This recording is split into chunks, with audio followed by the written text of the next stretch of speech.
Les voy a pedir que abran sus Biblias en primera carta de Pedro, capítulo 1 y versículo 3. Y vamos a leer los primeros 9 versículos, nada más a leer, comentar quizá muy brevemente, porque el centro de lo que quisiera compartir con ustedes está un poquito más adelante. Justamente en la parte que nuestro pastor Luis leyó y que se quedó por ahí después del versículo 13. ¿De acuerdo? Dice entonces: bendito el Dios y Padre de nuestro Señor Jesucristo, que según su grande misericordia, observen esto, nos hizo renacer para una esperanza viva por la resurrección de Jesucristo de los muertos, para una herencia incorruptible. ¿Sí saben qué es incorruptible? ¿Qué significa? Que no se echa a perder. Incontaminada, ¿qué significa? Que es pura. E inmarcesible, ¿qué significa esto? Que no se marchita. ¿Estamos? Reservada en los cielos para vosotros. Fíjense bien, que sois guardados por el poder de Dios mediante la fe. ¿Cuántos de los que estamos aquí verdaderamente vivimos en fe? Le pregunto. No más 2. Vamos a entender por qué la fe es importante y por qué Pedro dice que somos guardados por el poder de Dios mediante la fe. Y la fe, déjeme decirle, de acuerdo a lo que Pedro nos está enseñando aquí, es muy importante. ¿Para qué? Para alcanzar la salvación que está preparada para ser manifestada en el tiempo postrero, en lo cual vosotros os alegráis, aunque ahora por un poco de tiempo, si es necesario, tengáis que ser afligidos en diversas pruebas. Déjeme hacerle 2 preguntas. La primera, ¿cuántos de los que están aquí verdaderamente sienten agradecimiento y alegría delante de Dios por la salvación que nos ha regalado? ¿Sí? Ok. Entonces, dice que nos alegramos en ello, en esa salvación, aunque ahora, por un poco de tiempo, tengamos que ser afligidos en diversas pruebas. ¿Nota un contraste ahí? Por un lado, el gozo de la salvación, pero por otro lado, la aflicción de las pruebas. Para ponerlo en balanza, ¿qué será o qué debe ser más grande? ¿El gozo de la salvación o la aflicción de las pruebas? Ya sé que me van a contestar el gozo de la salvación. ¿Por qué? ¿Por qué? ¿Y por qué si eso es cierto y tenemos fe como cristianos, por qué cuando vienen las pruebas a muchos como que quieren tirar la toalla? Como que quieren echarse para atrás. Y de hecho muchas personas cuando viene la aflicción se regresan al mundo. Como que sienten que Dios no les oye, que Dios no les cumple y se regresan. La pregunta es ¿por qué si se supone que el gozo de la salvación debe ser más grande? Nada más para que lo entiendan, no voy a entrar en profundidad con esto, pero ese gozo naturalmente debe ser más grande porque ese gozo nos lleva a algo que tiene permanencia y durabilidad eterna, que se llama salvación en la presencia de Dios. ¿Estamos claros? Aunque ahora, por un poco de tiempo, dice ahí, ¿no? Por un poco de tiempo, note el contraste otra vez. Eternidad, ¿cuánto tiempo es? Infinito. Pero ahora, por un poco de tiempo, pues sí, a lo mejor tenemos que ser afligidos en diversas pruebas. Y a lo mejor la aflicción es mucha. Y a lo mejor el quebranto en esa aflicción es tremendo para cualquiera de nosotros. Sin embargo, entiéndalo, es corto. ¿Sí? Cualquier aflicción. ¿Qué es lo peor? Dígame usted, ¿qué es lo peor que le puede pasar a una persona en esta tierra? ¿Cómo? Morirse. Fíjese, qué tragedia morirse para algunos. Pero se supone que si nosotros nos morimos, la muerte es el paso necesario para estar en la presencia del Señor eternamente. ¿Me está entendiendo? ¿Sí? Muy bien, sigue diciendo aquí.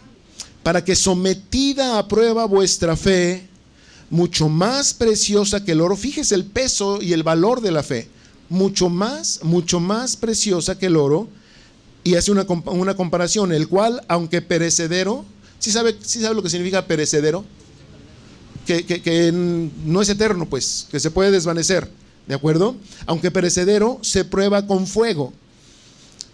Sea hallada, o sea, hablando de la fe otra vez, sea hallada, ¿cómo? Usted dígamelo, léalo ahí. En alabanza, ¿qué más? Gloria, ¿y qué más? Y honra, ¿cuándo? Cuando se ha manifestado Jesucristo. Pregunto, ¿cuándo ha de ser manifestado Jesucristo? Usted dígame, yo sé que usted lo sabe. ¿Cuándo? ¿En qué fecha? ¿Cuándo? ¿No lo sabe? ¿No lo sabe? Pastor, ¿no lo saben? A ver, precisamente esa es la respuesta. Porque como no lo sabemos, nuestra fe, si Él viene hoy, mañana, dentro de 5 años, 20, 30, 100 años, si es que llegamos, ¿sí? O cuando Él nos llame, nuestra fe debe ser hallada. ¿Cómo? Otra vez, dígame. En alabanza. ¿En alabanza a quién? A Dios. ¿En qué más? En gloria a quién. Y honra a quién. En otras palabras, ¿para quién debemos vivir? ¿Está claro, cristianos? ¿Vamos bien? ¿Sí? Sigue diciendo entonces, a quien amáis sin haberle visto. Le hago una pregunta que otra vez espero no tener una respuesta religiosa, sino una respuesta real, sincera. No me conteste si usted en su vida no manifiesta lo que le voy a preguntar. No aquí en la congregación, sino en su vida. Dice, a quien amáis sin haberle visto. Pregunto, mis amados, ¿cuántos de aquí verdaderamente aman a Cristo Jesús? Unos cuantos. Insisto, si tuviésemos una respuesta religiosa, yo sé que todos hubiésemos dicho amén. Pero esta pregunta tiene que llevarnos más allá de las paredes de esta congregación o de este lugar. Mucho más allá. Esto es a nuestra vida cotidiana, a lo que hacemos en la casa, en el trabajo, en la calle, en la escuela, donde quiera que nos movamos. Ahí debemos manifestar que verdaderamente amamos a Cristo Jesús. No debe existir separación entre mi relación con Dios y con Cristo en este lugar, a mi relación con Dios y con Cristo fuera de este lugar. No puede ser diferente. ¿Estamos claros? Porque nada nos garantiza, de acuerdo a este contexto que estamos leyendo, que cuando el Señor venga nos encuentre aquí todos juntos en este lugar. Nada nos garantiza. Es más, hay mucho más posibilidades porcentuales, esto es más pues factibilidad de que si el Señor se manifiesta, nos encuentre fuera de este lugar. Pero es ahí justamente donde nuestra fe tiene que estar expresando para Él alabanza, honra y gloria. ¿Me está siguiendo? ¿Sí vamos juntos en esto? Ok. Aunque ahora dice, a quien amáis sin haberle visto, en quien creyendo, aunque ahora no le veáis, os alegréis con gozo inefable y glorioso, obteniendo, ¿qué cosa? El fin de vuestra fe. ¿Por qué? Déjeme hacer una pregunta. ¿Por qué cree usted? ¿Por qué cree? ¿Cuál es el fin? ¿Cuál es el propósito de que usted y yo creamos? Aquí lo dice, ahí vamos a seguir leyendo, coma. ¿Qué es qué? Que es la salvación de nuestras almas.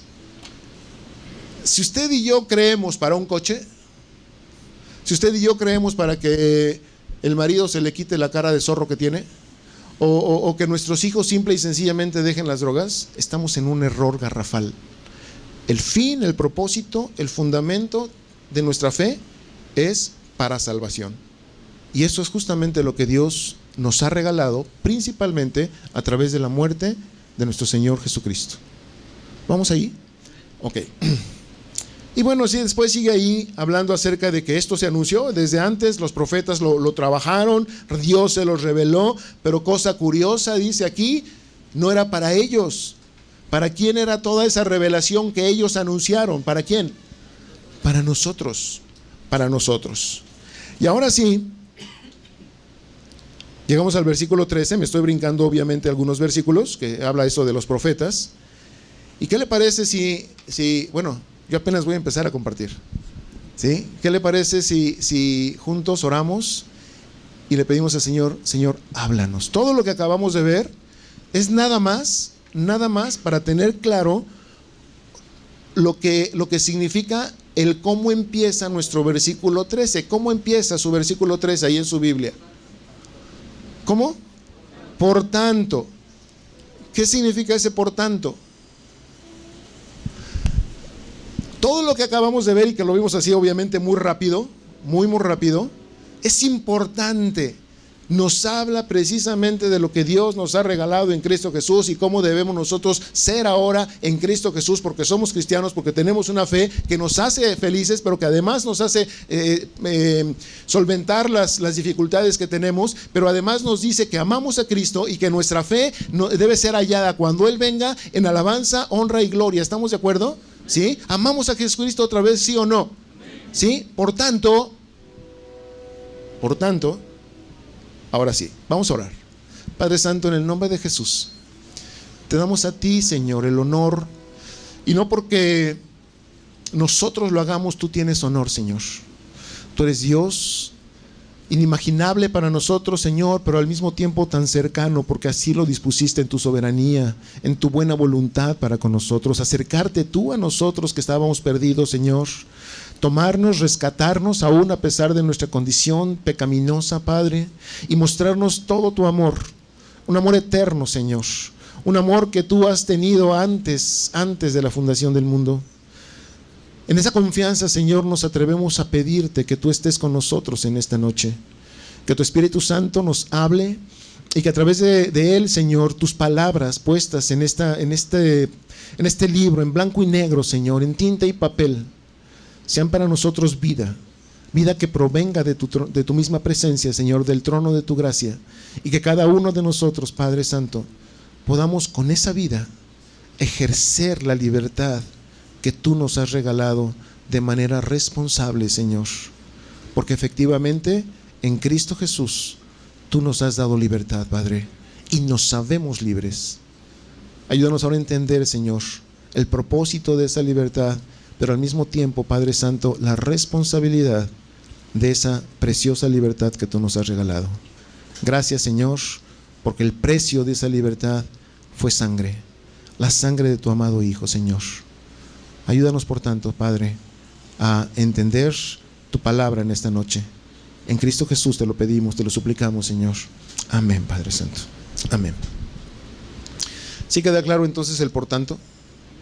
¿Sí? Dice entonces, por tanto, ceñid los lomos de vuestro entendimiento, sed sobrios y esperad por completo en la gracia que se os traerá cuando Jesucristo, otra vez, sea manifiesto. Note esto, el contexto nos dice que cuando Él venga, ¿cómo debe ser hallada nuestra fe? Usted dígamelo. En alabanza, gloria y honra. Pero al mismo tiempo, cuando Él venga y nuestra fe sea hallada así como lo está diciendo aquí, obviamente se espera que nosotros recibamos por completo la gracia de Dios total y absolutamente manifiesta en nosotros. Hoy tenemos gracia de parte de Dios, ¿sí o no? ¿Sí? Déjeme preguntarle esto. ¿Hoy usted y yo somos salvos, sí o no? Sí. ¿Por qué somos salvos? ¿Qué es lo que nos da? Ya lo vimos. ¿Qué es lo que nos da salvación? Nuestra fe. Pero evidentemente, todavía no estamos disfrutando plenamente la gracia de la salvación ante la presencia eterna de nuestro Dios. ¿Estamos claros en eso? Por fe, hoy nos sabemos salvos por lo que Cristo hizo. ¿Estamos? Pero vamos caminando hacia el encuentro y la consumación de esa fe. ¿Estamos ahí? Ok. ¿Qué significa lo que Pedro nos está diciendo, nos está exhortando como iglesia en esto que dice: ceñid los lomos del entendimiento, de nuestro entendimiento. Esa es una expresión metafórica, obviamente. No sé si ustedes sepan, pero los lomos es esta parte de aquí, ¿sí? Lo que podríamos decir, donde la riñonada, ¿sí? Entonces, cuando alguien se ciñe, es, no sé aquí, pero en mi rancho, un rancho chiquito que está allá por el centro del país, ya lo dijo el pastor, nada más tan chiquito que nomás tiene su nombre son 2 letras, DF, ¿sí? Allá, por ejemplo, nos dicen, por ejemplo, cuando se necesita valor, fájese, como los machos, ¿sí? Esto es, tiene uno que apretarse, bueno, hay un simbolismo ahí muy especial, pero habla de estar bien parados, y concretamente en esa expresión se nos habla estrictamente de pensar sobre algo. Esto es, cuando Pedro nos está diciendo: ceñid los lomos de vuestro entendimiento, nos está encaminando a que enfoquemos en nuestro pensamiento una cosa. Además, obviamente denota que a quien se le dice esto tienen capacidad de pensamiento. Yo no le puedo decir a mi perrita, se llama Costeña, y mi perrita que se llama Costeña, cuando yo le hablo, lo único o lo más expresivo que ella es mover la cola. Sí, y se me acerca y se sienta y se me queda viendo y mueve la cola y hace. Sí, y si yo le hablo, ¿qué creen que hace? A ver, Costeña, te voy a contar algo. ¿Qué creen que hace? Sí, y sigue moviendo la cola. Yo no puedo pensar que a ella la voy a llevar hacia un pensamiento. No puedo hacerlo. ¿Por qué? Porque no tiene capacidad racional. Pero a quien se le dice que ciña los lomos de su entendimiento, se da por hecho que tiene capacidad racional. ¿Sí la tenemos, mis amados? Amén, qué bueno. ¿Sí? Y porque tenemos capacidad racional, tenemos también algo que se llama entendimiento. ¿Sí? Porque pensamos, entendemos. ¿Estamos claros ahí? Ahora, en términos generales, esta expresión nos habla de un ejercicio de la mente, repito, que nos lleva a una capacidad de reflexión, porque podemos pensar, porque podemos entender, pero concretamente esta expresión, ceñid los lomos de su entendimiento, decíamos inicialmente, nos lleva o nos enfoca hacia un pensamiento, y este pensamiento tiene que ver con lo moral, con las cosas que entendemos que son buenas y que son malas. Pregunto, mis amados, ¿sí entendemos la diferencia entre bueno y malo?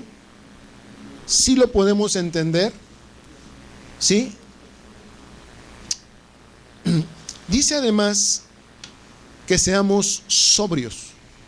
Y obviamente la palabra sobrio, en términos básicos, significa abstenerse de vino. Pregunta, ¿cuántos sobrios hay aquí?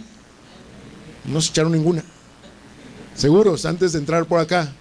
¿No? Ok, entonces en ese sentido estamos bien, pero también esta palabra sed sobrios, de manera metafórica, y es el contexto aquí, significa o se emplea para hablarnos de tener una vigilancia moral nuevamente.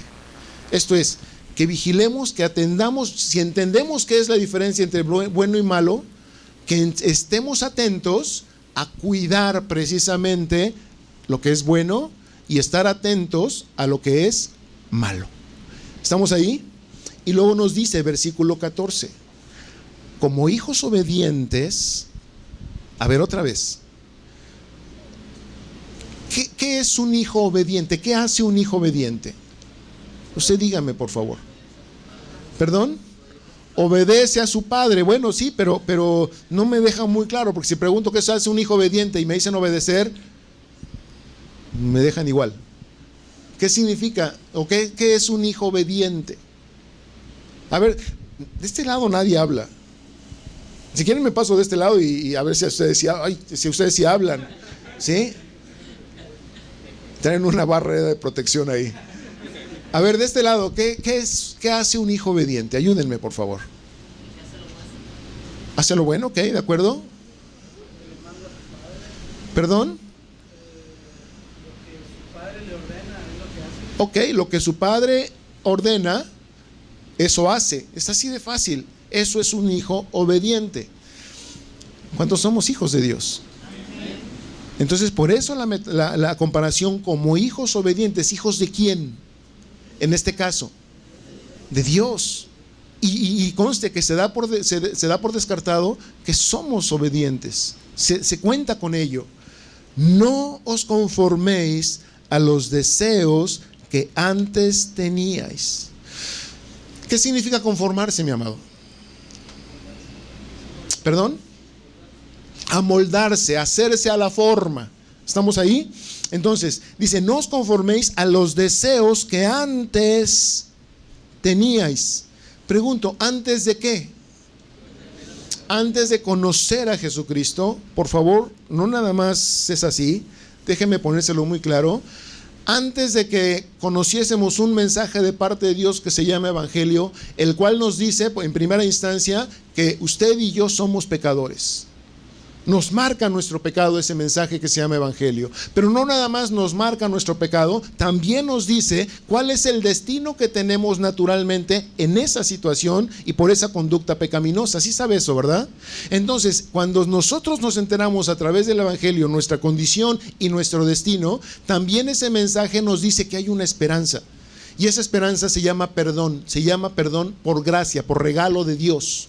¿Sí? Y ese perdón, nos dice el mensaje, que lo obtenemos por medio de un alto precio que se pagó, como ya lo mencionábamos, que es la sangre de Jesucristo derramada en la cruz. ¿Sí dice eso su evangelio, sí o no? Por supuesto que sí. ¿Estamos ahí? Entonces, antes de conocer todo eso, usted y yo teníamos deseos, ¿sí o no? ¿Y qué hacíamos con esos deseos? La verdad es que los satisfacíamos. Y no importa si esos deseos eran lo que hoy pudiésemos separar como buenos o malos. Se nos antojaba algo y le entrábamos, ¿sí? Se nos antojaba mentir y ¿qué hacíamos? Se nos antojaba ponerle el pie a la bolita y ¿qué hacíamos? ¿A poco nunca se lo puso? Entonces el único malo soy yo. Miren nomás, ¿sí? Bueno, cualquier cosa que se nos antojaba, buena o mala, la hacíamos. Es lo que aquí se nos está diciendo. Por eso se nos dice, no más eso.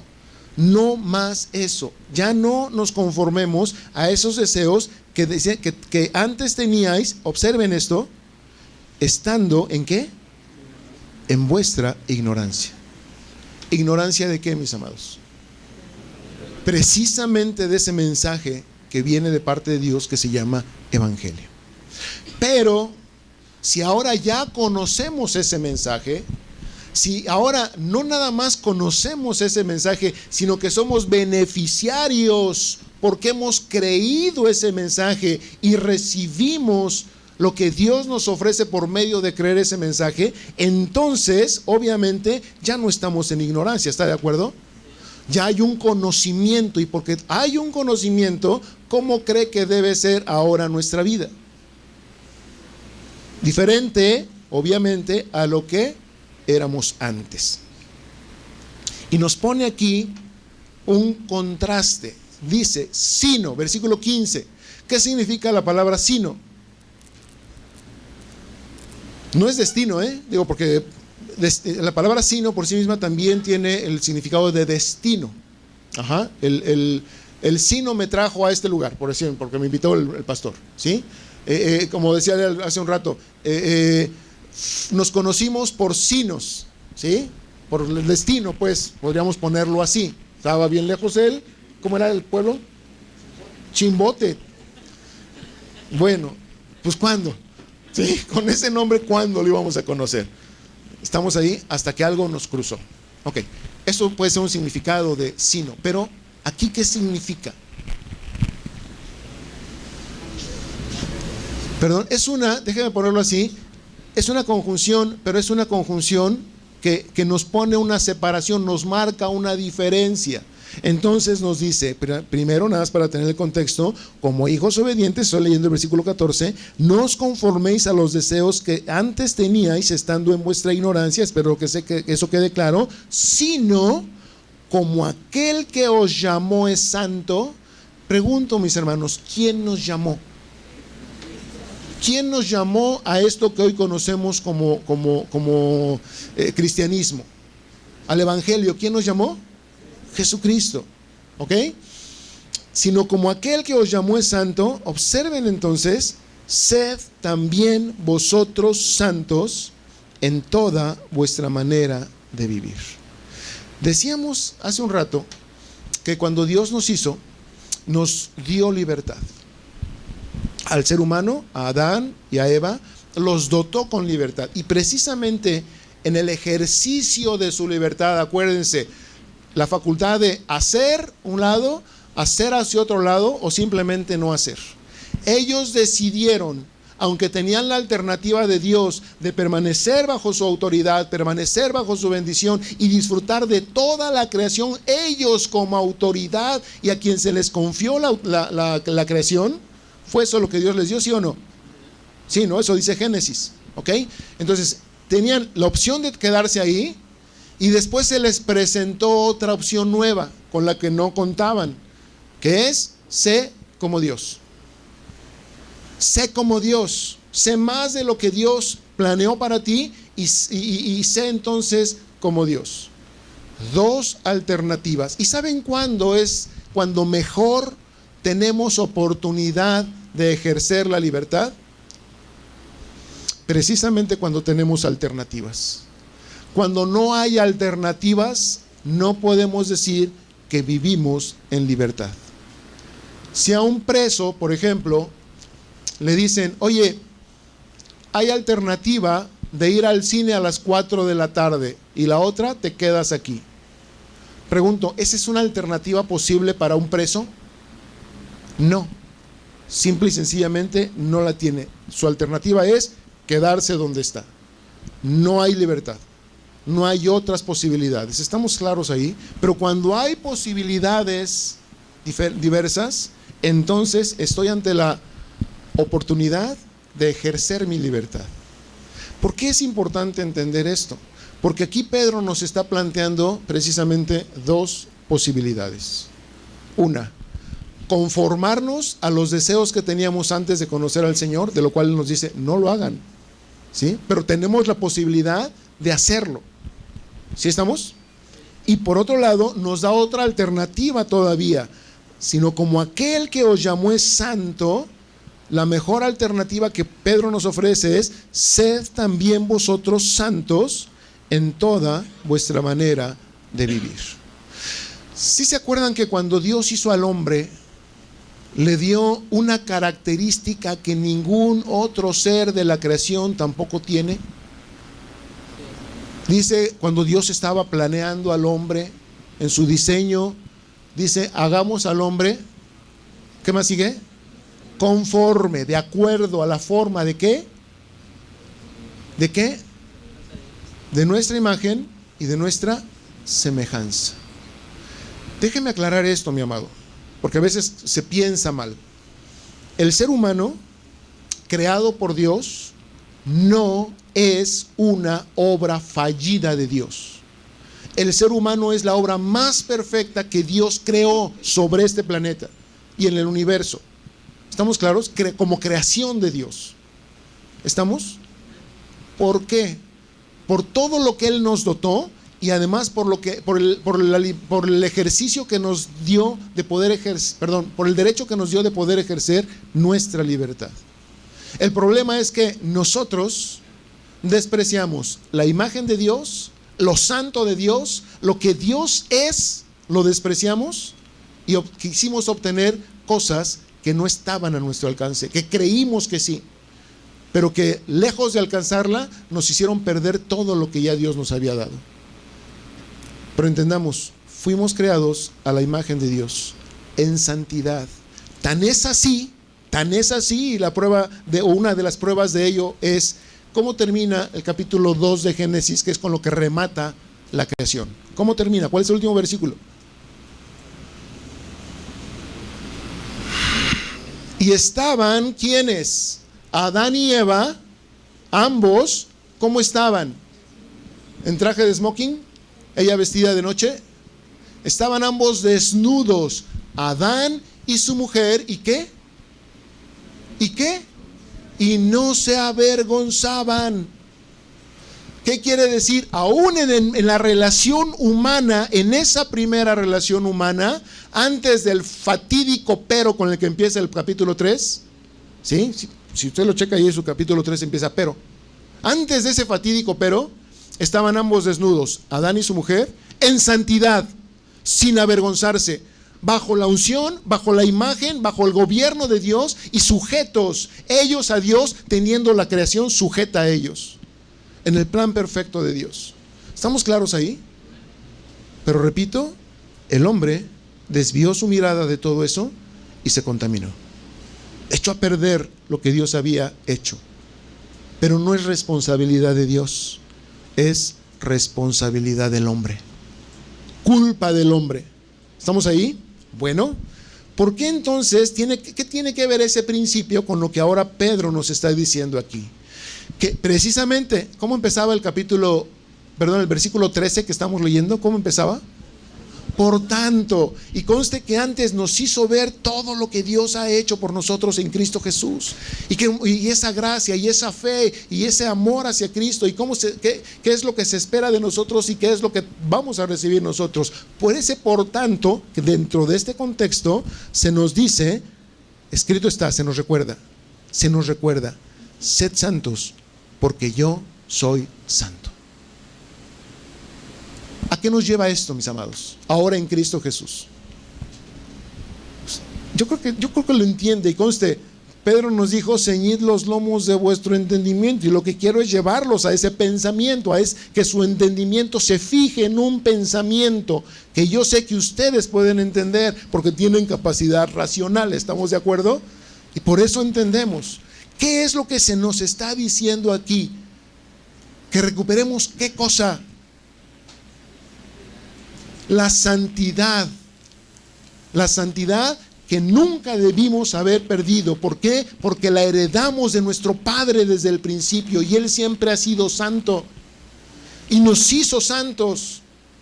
Y ahora en Cristo Jesús, si bien es cierto que habíamos perdido nuestra santidad, es importante que entendamos que en Cristo Jesús tenemos la posibilidad de volver a venir por lo que Cristo ya pagó en la cruz, por la limpieza de nuestros pecados con su sangre. Tenemos la posibilidad de volver a ser santos como Él, y solamente Él es santo. ¿Entendemos eso? ¿Sí? Yo sé que pueden pensar, ¿sí? Yo sé que hay capacidad racional y de entendimiento. No está difícil, además. La cosa es leerlo con cuidado. Ahora bien, me voy a saltar algunos versículos y los quisiera llevar ya de manera práctica a lo que Pedro nos aconseja aquí dentro de este contexto, ahí mismo en esa carta, capítulo 2. Y en las 2 horas que me quedan, les voy a tratar de poner muy claro lo que Pedro nos dice aquí de manera práctica. No se espanten, se me quedan viendo así como que, ¿será o no será? No. Yo sé que no voy a terminar, pero como me dieron varios días para estar con ustedes, pues entonces me voy a aprovechar de eso y vamos a tratar juntos de entender lo que Pedro nos está poniendo aquí, que repito, cuando el pastor estaba diciendo eso que dijo que fue lo que Dios le marcó, y hoy que es su aniversario, fue lo que el Señor nos puso aquí, cuando Él está diciendo, mi corazón latía así, Señor, solamente tú. ¿Por qué? Porque denota no nuestra capacidad, sino denota lo que Él y solamente Él puede hacer con su iglesia, que son ustedes. ¿Estamos claros? Entonces, aprovechando eso, vamos a irnos despacio, ¿ok? Muy bien. Versículo 1, capítulo 2 de esta misma primera carta de Pedro. Insisto, esto que sigue ya es práctico, ya no es congregacional, ya no es religioso, bueno, de hecho nada lo es, ¿sí? Pero esto que se nos está poniendo aquí es algo que usted y yo debemos entender, repito, para ejercerlo nunca, por favor entienda esto, nunca en primer lugar aquí, sino allá afuera. Eso no quiere decir que aquí no lo vamos a ejercer, por eso aclaré, nunca en primer lugar. ¿Estamos? Dice entonces, primera palabra que aparece aquí, desechando pues. Pregunto, ¿qué significa desechar? ¿Cómo? quitar, perdón, tirar, deshacerse de algo, ok, pero para no dejarlo así muy suelto, déjenme ponerle dos ejemplos, uno que está suavecito y otro está más fuerte. Pero quiero ser enfático para que entendamos lo que Pedro nos está diciendo. Imagínese usted que llega a la taquería o al restaurante o a donde usted quiera llegar a comer, y ahí en la mesa que le asignan o en el lugar que le asignan, se encuentra que ahí en el servilletero hay una servilleta manchada con mole y con grasa, ¿sí? Y es la única servilleta que hay para que usted la use. ¿Qué significa que una servilleta esté manchada ahí? ¿Qué significa? Que está sucia. Bueno, obviamente está sucia, pero ¿por qué? Porque alguien ya la usó. Ahora dígame usted, ¿qué tipo de producto es una servilleta? Es un producto desechable, es papel desechable, ¿estamos de acuerdo? Y aquí nos dice que desechando, o sea, que desechemos. Por cierto, la manera en que está escrita aquí en gerundio, ¿de qué nos habla? ¿Desechemos cuándo? Siempre, desechando, manteniéndonos en esa situación. Ok, entonces otra vez, me regreso al restaurante o a la taquería y usted llega ahí y encuentra esa servilleta. ¿Qué es lo primero que usted haría o que pediría cuando ve esa servilleta? ¿Cómo? Que la cambie, ¿no? Y que le traigan ¿qué? Algo nuevo, algo que no esté usado y que no esté sucio. ¿Está claro el ejemplo? Es obvio. ¿Usaría usted esa servilleta? ¿Para qué es digna esa servilleta? Para desecharse. Y por favor entiéndame, para no volverse a tomar. ¿Sí? Ahora, ¿quedó claro o les doy el otro ejemplo? Bueno, ahí les va. Digo, para ser enfáticos nada más. Usted podría pensar en papel de rollo. ¿Sí sabe lo que es el papel de rollo? Reusable. O sea, se usa una vez, luego lo dobla y lo guarda para una siguiente ocasión. Yo sé que, insisto, no quiero ser ofensivo, sé de dónde estoy diciendo esto, que quede claro. Nada más quiero ser enfático para que no se nos olvide, que nunca se nos olvide que hay cosas que usted y yo tenemos que desechar, y jamás se nos ocurra, como no se nos ocurriría reusar papel de rollo, naturalmente no se nos ocurriría, así naturalmente debe ser en nosotros que hay cosas que no podemos volver a tomar, no podemos volver a usarlas porque son desechables. ¿Está claro? ¿Sí? Bueno, ¿cuáles son esas? Primero, malicia. Malicia. ¿Qué significa la palabra malicia?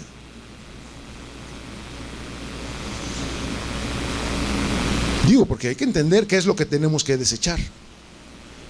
¿Sí? El otro día, bueno, yo tengo un vicio y tengo que confesarlo. No sé si sea digno, este vicio sea digno de pedir perdón a Dios, pero es mi vicio. Y es resolver crucigramas.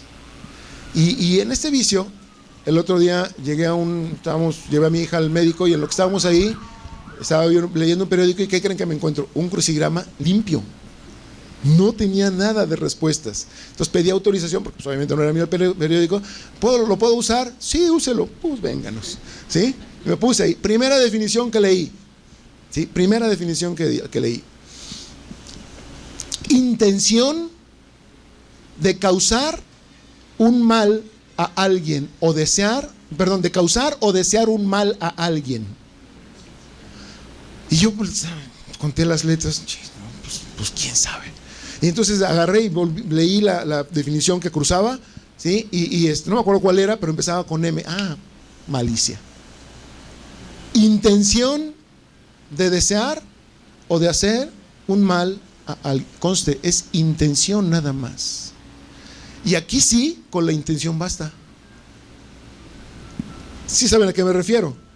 ¿Sí? Hay quienes dicen, bueno, es que yo quería dar mi ofrenda, pero pues Dios sabe que yo tenía la intención y con la intención basta. No, eso no vale. ¿Sí? Pero aquí sí. La palabra por sí misma denota intencionalidad nada más. No habla de llevar a cabo. La palabra malicia es nada más intención. Y entendamos, es la intención de hacer o desear un mal a alguien. Pregunto, ¿usted va manejando o usted está formado ahí para subirse al camión o en la fila de las tortillas, donde usted quiera, y de repente va manejando y alguien, uno de esos que nunca faltan, está usted formado porque hay un congestionamiento, hay un solo carril de 6, se reduce a 1, imagínense el conflicto, y usted ya va a llegar, y en eso ve que uno viene por acá y se le mete? ¿Le ha pasado? ¿Sí, no? A ver, seamos francos. ¿Qué es lo que le deseamos a ese? Que Dios le bendiga y prospere su camino. Pregunto, ¿saben qué hay en el corazón de muchos cristianos todavía? Malicia. Fíjese, o estamos formados, hay 20 personas en la fila del camión, ¿sí? Llega el camión, ya llega medio lleno, y es de esos camiones que nada más no aceptan gente parada. ¿Aquí hay de esos? ¿No? ¿No más en mi ranchito? Bueno, aquí es parejo. Bueno, entonces, los que quepan van, ok. Pero usted está 20 personas ahí y de repente usted está en la fila, va avanzando y porque se le cayó la moneda, se agacha aquí y de repente ve que se le metieron 3. ¿Qué hace? Dígame. Se tardó media hora en llegar al camión. ¿Qué hace? Sí, pásale, mi hermano. Fíjese, conste, estoy hablando cosas que suceden fuera de aquí, pero que son reales.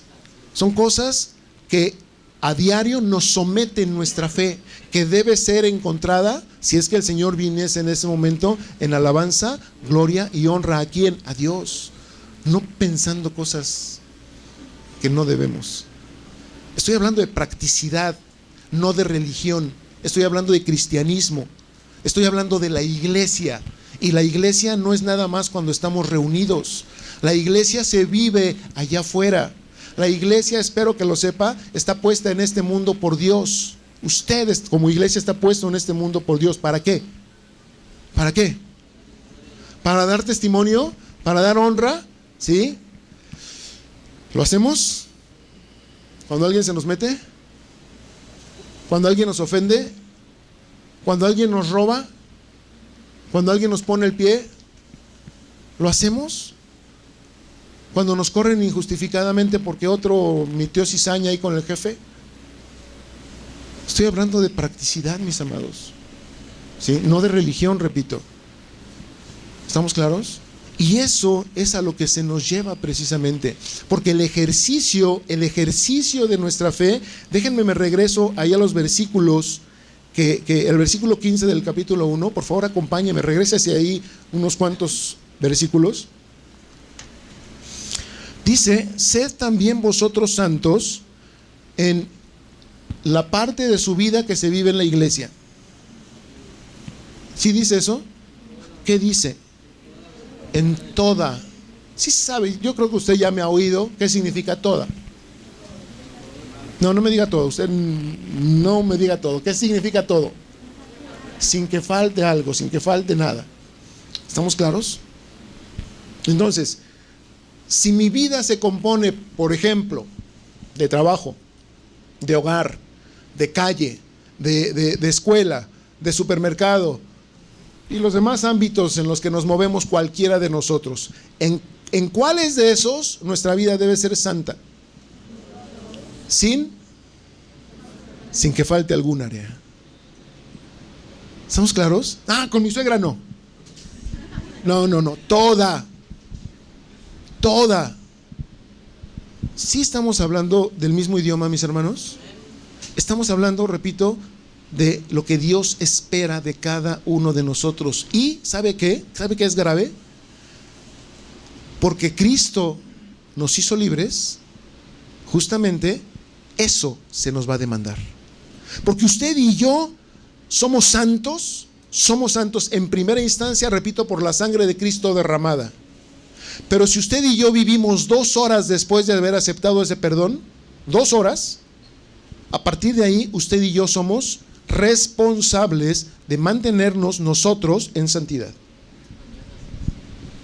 No es responsabilidad de Dios, es nuestra responsabilidad.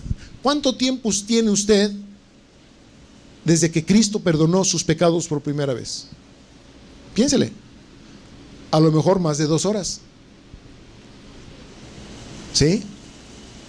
Por lo tanto, todos los que estamos aquí somos responsables delante de Dios de la libertad que Él nos ha dado en Cristo Jesús para elegir amarle, para elegir vivir con Él, para elegir verdaderamente ser hijos del que nos hizo libres, hijos del Hijo, ¿sí? O junto con el Hijo, ser hijos del Padre, que es lo más correcto.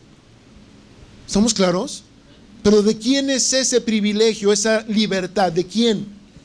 De nosotros. Él nos la da, pero al mismo tiempo, repito, nos hace responsables. ¿Nos gusta ser libres? Por supuesto que sí, pero tenemos responsabilidad en ello. Aquí lo voy a dejar. Y conste, nada más tratamos de entender, primero, ¿nos queda claro el concepto de desechable? ¿Sí? Entonces, la malicia es algo que no podemos volver a tocar. Está sucia. Piensen lo que dijimos del papel de rollo. No podemos volver a tocarlo, no debemos volver a tocarlo. ¿Sí? Y si eso es algo que todavía está en nosotros, digo, yo no los conozco a ustedes, pero cada uno de nosotros, y es algo que vamos a ver mañana, cada uno de nosotros sabemos cómo vivimos en los diferentes, repito, ámbitos de nuestra vida. Cada uno de nosotros sabemos en dónde vivimos un cristianismo auténtico y en dónde no. Hace mucho tiempo leí algo que a mí me sacudió, porque en aquel entonces batallaba con eso. Y leí algo que decía: muéstrame tu cristianismo cuando estás donde nadie te ve. Y me sacudió. Me zarandeó como ustedes no tienen ideas, hizo que, cayera al suelo, después de entenderlo, claro, y tuviera que pedir perdón a Dios por muchas cosas, y ya era cristiano. ¿Sí? Pero entonces, a lo que Pedro nos está llevando, repito, direccionado por el Espíritu Santo en esta carta, es precisamente a entender eso, mis amados, que no puede ser que nuestra vida esté separada, religión o espíritu, o espiritual, y nuestra vida secular. No, nuestra vida es una sola. ¿Sí? Y si estamos direccionados, dice la Escritura, si el Espíritu Santo vive en nosotros, ese mismo Espíritu nos debe guiar o nos guía a toda verdad. Y la verdad se lleva a cabo o se conoce precisamente en las circunstancias de la vida. Ahí es donde demostramos aquello para lo cual yo preguntaba hace rato: ¿para qué nos puso Dios en esta tierra? No nada más para dar testimonio. Bueno, sí, pero lo dice con frases muy, muy elocuentes. Una, para ser columna y baluarte de la verdad. Para eso está la iglesia en esta tierra. Ahora, ¿qué significa ser columna de la verdad? Aquí hay una. ¿Para qué sirve esa columna? Para soportar, ¿sí? Y déjeme decirle esto: usted como iglesia, la iglesia toda en su conjunto, pero al mismo tiempo cada uno de nosotros estamos puestos en esta tierra para soportar ante un mundo incrédulo, ante un mundo que cuestiona con argumentos científicos y racionales la misma existencia de Dios. Usted y yo estamos puestos en este mundo para soportar que Dios no existe, ¿sí? Sino que Dios es, que es diferente. Dios es real, tan real como lo que nosotros vemos, a diferencia de que lo que nosotros vemos fue creado, y Dios no es creado. Él creó todo lo que alcanzamos a ver, y aún lo que ni siquiera nos imaginamos. ¿Estamos claros? Esa es la pequeña gran diferencia, ¿sí? Y por otro lado, la iglesia no nada más está puesta en esta tierra para soportar la verdad de Dios, sino para ser baluarte. ¿Qué significa baluarte? Defensa, escudo. Un baluarte es una muralla de protección, ¿sí? Fíjese la responsabilidad, pero al mismo tiempo el privilegio que Dios le da a usted y a mí de defender, de soportar, repito, ante este mundo que no cree, que se burla, que desprecia a Dios. Usted y yo estamos puestos aquí para defender, para soportar a ese Dios o la existencia de ese Dios. Y no nada más eso, sino para defenderlo, esa misma verdad. ¿Y cómo lo vamos a hacer? ¿Con argumentos teológicos? ¿Con razonamientos humanos? Que a fin de cuentas la teología es razonamiento humano para tratar de entender a Dios. ¿Así lo vamos a hacer? ¿Sabe qué? No. Así el mundo nos va a vencer, porque seguramente el mundo va a tener argumentos más fuertes que los que nosotros podemos pensar teológicamente. La única, o mejor dicho, el único argumento válido que la iglesia tiene es vivir de manera diferente a como este mundo vive. Y vivimos o debemos vivir de manera diferente. ¿Por qué? Porque Cristo nos hizo libres para escoger vivir precisamente, ya no como vivíamos antes en los deseos que antes teníamos, sino para ahora vivir en la santidad, que no todo el mundo lo vive, ¿eh? Es más, el mundo no lo vive, el mundo lo rechaza, el mundo está en contra de eso, pero nada más tenemos como argumento ante este mundo la santidad. Y el mundo nos puede perseguir por ser santos, o nos debería perseguir por ser santos, no por lo que pensamos, sino por vivirse en santidad. Y porque la santidad ofende la pecaminosidad del mundo, y porque la santidad ofende el engaño, la mentira, todo lo que el mundo y los que a veces se dicen cristianos y viven de esa manera ejercen en un supuesto cristianismo. Por eso es importante entender esto, mis amados, porque es muy sencillo, y termino. ¿Somos cristianos o no lo somos? No hay más alternativa. Y conste, yo lo estoy poniendo suavecito. El Señor lo expresó de otra manera, quizá más fuerte. Él nos dice: no seáis tibios. Más te valdría ser o caliente o frío. Pero al tibio, aquel que se dice, pero que no vive conforme a lo que dice, aquel que se piensa y hasta da muestras de que es, pero en realidad no es, eso es un tibio. Y ¿saben una cosa? Que en muchos sentidos la iglesia se ha mantenido tibia. Y por eso es que ha perdido fuerza como columna y ha perdido fuerza como defensora de la verdad de Dios en este mundo. Y por eso es que ahora el mundo se burla, porque ve a los cristianos o a los que se dicen cristianos vivir exactamente como ellos viven, o anhelando vivir como el mundo vive, y despreciando o ignorando, si no despreciando, porque a lo mejor no nos atreveríamos a hacerlo, por lo menos verbalmente, pero por lo menos sí haciendo a un lado de manera práctica la única manera que nos corresponde vivir, que es en santidad. Porque Él es santo. ¿Estamos claros? Hasta aquí lo vamos a dejar hoy, ¿sí? ¿Y sabe qué? Espero que si verdaderamente usted hoy no está viviendo de esa manera, no duerma. Le deseo de todo mi corazón que pase una noche de insomnio. Sí, por supuesto. Pero que si acaso logra conciliar el sueño, sea porque ha orado y le ha pedido perdón a Dios por no vivir en santidad. Y que después de que deje que Dios le perdone y le ministre a través de su espíritu, con esa paz, ahora sí usted pueda dormir como bebé de 2 años, recién comido. ¿Sí? Si no, no. Se lo deseo de todo mi corazón. Amén.